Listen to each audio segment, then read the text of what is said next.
बिस्मिल्लाहिर्रहमानिर्रहीम, अस्सलाम वालेकुम। मैं हूं गुलफाम चौधरी। आप देख रहे हैं मेरा फेसबुक पेज और यूट्यूब चैनल। पाकिस्तान की सियासत में अहम तरीन डेवलपमेंट हो रही हैं और मुसलसल डेवलपमेंट्स मुतवक्के हैं। यकीनी तौर पर जो पाकिस्तान के हालात हैं वो यकसर बदलने जा रहे हैं और बड़ी बड़ी तब्दीलियाँ मुतवक्के हैं। इस हवाले से हमारे साथ मौजूद है सिद्दीक जान साहब। उनसे जानते हैं क्या डेवलपमेंट हुई हैं, पहले उनकी बात सुनते हैं फिर उस पर बात करते हैं। नंबर के जज के पास जो है वो इमरान खान के केसेस लगाए जा रहे हैं। उन्हीं में से एक जज को डीबी में बिठा लिया आमिर फारूक साहब ने अपने पास। अलकादिर केस मोस्ट प्रोबेबली उनके पास जाएगा। इद्दत केस भेज दिया जस्टिस आजम खान के पास। वहाँ पे क्रेडिट जाता है शोएब शाहीन साहब को और न्याजुल्लाह न्याजी साहब को, अली बुखारी साहब को। उन्होंने खड़े होकर जब एतराज़ किया, शोएब शाहीन साहब ने सख्त बातें की, तो जज जस्टिस आजम खान को वो केस इद्दत वाला वापस भिजवाना पड़ा आमिर फारूक साहब को। और आमिर फारूक साहब कई माह से वो केस रख कर बैठे थे। जैसे ये दो जज आए तो उनके पास भेज दिया। जो तोशा खाना बरियत वाली दरखास्त थी वो मियाँ गुल साहब के पास लगी थी, वो उन्होंने भेज दी इनाम अमीन मिन्हास के पास। उन पर एतराज़ हुआ, दलाइल हुए, उसके बावजूद उन्होंने वो एतराज़ात मुस्तरद कर दिए। तो ये हालात हैं और अब इस हद तक पूरे पाकिस्तान को पता है कि आमिर फारूक साहब सुप्रीम कोर्ट में जाएंगे, दो जज इधर लाए जाएंगे, उनके जरिए अदलिया को, मतलब इस्लामाबाद हाई कोर्ट को आमिर फारूक साहब से ज़्यादा उसको कंट्रोल किया जाएगा। लेकिन उतनी तो कंट्रोल बहरहाल मुझे नहीं लगता कि होगी। लेकिन आप ये देखें कि ये आमिर फारूक साहब का क्रेडिट है कि जब आमिर फारूक साहब थे तो वो अकेले ही काफ़ी थे इस्लामाबाद हाई कोर्ट के लिए। लेकिन अब दो जज मुख्तलिफ हाई कोर्ट से लाए जा रहे हैं, दो और लाए गए। आमिर फारूक साहब की रिप्लेसमेंट चार जज, यानी चार जजेस का काम अकेले आमिर फारूक साहब कर रहे थे। और अब आमिर फारूक साहब जब यह है कि वो सुप्रीम कोर्ट में जा रहे हैं तो चार जज उनकी जगह लाए जा रहे हैं इस्लामाबाद हाई कोर्ट को अपने कंट्रोल में रखने के लिए। ये सब कुछ ओपनली हो रहा है, ये सब कुछ ओपनली हो रहा है। ये सब कुछ याहिया अफरीदी साहब की यानी उनकी मौजूदगी में, उनकी मदद के बगैर, उनकी मुआवनत के बगैर, या कुछ लोग उसको कहते हैं, कुछ वकला कहते हैं सहूलतकारी है, उनकी सहूलतकारी के बगैर ये सब कुछ मुमकिन नहीं था। अब कल इन जजेस ने इनमें से दो जजेस ने, मोहसिन अख्तर कैनी साहब ने और सरदार एजाज इसाक खान साहब ने मुलाकात की है चीफ जस्टिस पाकिस्तान से। तफसीलात ज़ाहिर है बाहर आई भी नहीं है, आना ज़रा मुश्किल है कि चीफ जस्टिस ने इनको बुलाया था या खुद गए थे, क्योंकि मोहसिन अख्तर कैनी साहब ने अभी आपने देखा एक तकरीर की जिसमें उन्होंने 26वीं आईनी तरमीम के हवाले से कहा कि उसको फुल कोर्ट को सुनना चाहिए और 26वीं आईनी तरमीम को उन्होंने क्रिटिसाइज़ किया। उन्होंने एक हकीकत बयान की कि 6 जजेस के खत के बाद 26वीं आईनी तरमीम आई। फिर उन्होंने सरदार एजाज इसाक खान साहब ने कुछ सख्त रिमार्क्स दिए थे जब उन्होंने कहा था कि एससी से मुराद, हम तो समझते थे कि सुप्रीम कोर्ट, लेकिन अब पता चला कि एससी से मुराद सेक्टर कमांडर है। ये उन्होंने रिमार्क्स दिए। अरबाब मोहम्मद ताहिर साहब ने कुछ रिमार्क्स दिए। बाबर सत्तार साहब जिस तरह से आज़ादाना फैसले दे रहे हैं और ये जजेस जिस तरह से लापता अफराद के केस में कल आपने देखा जिस तरह के रिमार्क्स आए और जिस तरह से जबरी गुमशुदगी के खिलाफ जो इन्होंने अपने हलफ जो उठा रखे जजेस ने, उसके हवाले से, उसके मुताबिक जो इन्होंने चीज़ें की, ये सारी चीज़ें नाकाबिल बर्दाश्त हैं। मंसूरी शाह साहब का कल आपने खिताब सुना जिसमें उन्होंने याहिया अफरीदी साहब को उनका हलफ याद दिलाया और उन्होंने बताया है कि करगस का जहाँ और है, शाही का जहाँ और, इस हद तक बातें। तो ये किसको वो सुना रहे थे? कौन है जो करगस की तरह करगस का किरदार अदा कर रहा है, जो गिद्ध का किरदार अदा कर रहा है? आपको भी पता है, मुझे भी पता है। फिर मंसूरी शाह साहब जो बता रहे हैं कि जो आप हलफ उठाते हैं वो लोगों और आपके साथ मामला नहीं होता, वो आपका और अल्लाह के दरमियान का मामला होता है। तो इस वक्त जो है ये अब जो कुछ हो रहा है, ये 6 जजेस का अब 7 हो जाएंगे। ज़ाहिर है मियां गुल हसन और ज़ेब साहब ने पहले तो दस्तखत नहीं किए थे, अब शायद वो भी 7 इन 6 जजेस के 7 हो और आज शायद अब वो शायद पछताएं मियां गुल साहब के, यार मैं भी उस वक्त दस्तखत कर देता तो हम 7 हो जाते, मैंने गलती की थी। लेकिन खैर मियां गुल साहब के वाले से उन्होंने भी फैसले दबंग दिए, अच्छे दिए, कहीं उनका टिल्ट नज़र नहीं आया। और 2-3 उनके फैसले ऐसे हैं जिन पे हम तनकीद कर सकते हैं, हम करते भी रहे, लेकिन 99% हमने देखा कि उनके जो फैसले हैं उनको आप क्रिटिसाइज़ भी नहीं कर सकते, इतने ज़बरदस्त और दबंग उन्होंने फैसले दिए हैं। तो अब एक लड़ाई का आगाज़ होगा। जो इस्लामाबाद के वकला हैं वो, उनकी तंजीमें जो हैं वो भी सख्त रिएक्शन दे रहे हैं कि हम रेजिस्ट करेंगे अगर बाहर से कोई जज लाएगा। लेकिन ये सिर्फ ज़बानी कलामी बातें हैं, हवाई फायरिंग है।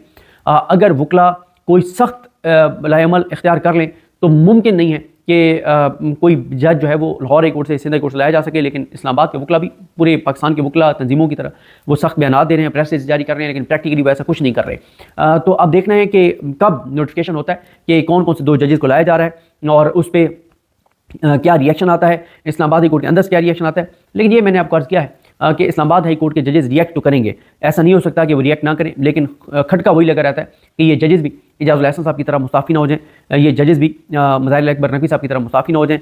बस एक ही इन जजेस से एक लोगों की तवक्कुआत भी हैं और ज़ाहिर है एक उनको एक लोग कहते भी हैं ताकि लोगों की आवाज़ उन तक पहुँचे कि ये मुस्ताफ़ी ना हो, ये डटे रहें, ये खड़े रहें। देखें अवाम की नज़र में सुरखरू हो गए जो उन्होंने ख़त लिखा, तारीख़ में भी ये ज़िंदा रहेंगे, तारीख़ में भी ये हमेशा एक इनका एक नाम इज़्ज़त से लिया जाएगा। देखें बात ये होती है इंतज़ामी इख्तियारात के तहत अगर वक्ती तौर पे कोई चीज़ जो आप कहें कि जीत हो गई है याहिया अफरीदी साहब की, मसलन देखें ना कि 11 फरवरी को उन्होंने 8 जज लगाने के हवाले से इजलास बुलाया हुआ था।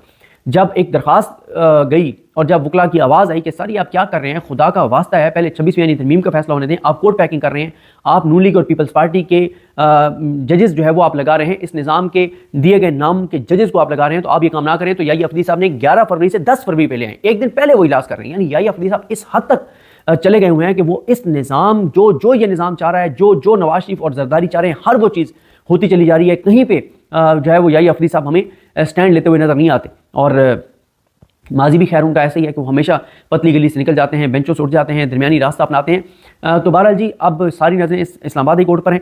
वहाँ पर 2 जज लाए जा रहे हैं और मोहसिन अख्तर कियानी साहब सीनियर प्यूनी जज भी नहीं रहेंगे, सीनियर प्यूनी भी कहीं और से आ जाएगा।